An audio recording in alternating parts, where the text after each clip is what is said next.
PM किसान सम्मान निधि योजना को नहीं आसिला और एक बड़ खबर समस्त खाता को आसो 8,000। जदि आप भी पीएम किसान सम्मान निधि योजनार जड़े हिताधिकारी ताले आगु को आपण अकाउंट को आसो 8,000। तो से नहीं कौन रही अपडेट चलतु ये वीडियो माध्यम जाना। तापूर्व जदि आप चैनल को नुआ देखुं ताले आम चैनल को एवं सब्सक्राइब करूँ एमती इनफॉर्मेटिव वीडियो देखापी। सरकार देशर सबु वर्गर लोकों नजर में रखी विभिन्न विकासमूलक पदक्षेप नहीं था जहाद्वारा लक्ष लक्ष लोक उपकृत होती। यही क्रम देशर कृषक मानू समय समय बड़ भेटी देइछंती।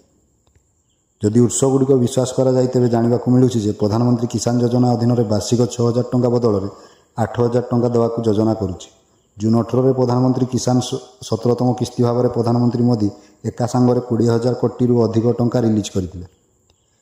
एहीपरि यह योजना प्रतिवर्ष 60,000 कोटी अधिक लाभ प्रदान करा जाउछि। वर्तमान जदि वर्ष को 8,000 टंका देवाकु सरकार चाहुचंती तेबे केंद्र सरकार उपर अतिरिक्त बोझ होबो। तथापि केंद्र यह चिंता करुछि जे यह द्वारा कृषकों अधिक विकास हो।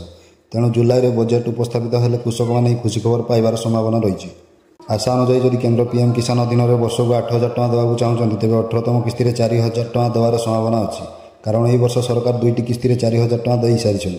तेणु तृतीय किस्ती वृद्धि होवार संभावना अच्छी। नवेम्बर कि डिसेम्बर 18तम किस्ती दिज्वार संभावना अच्छी।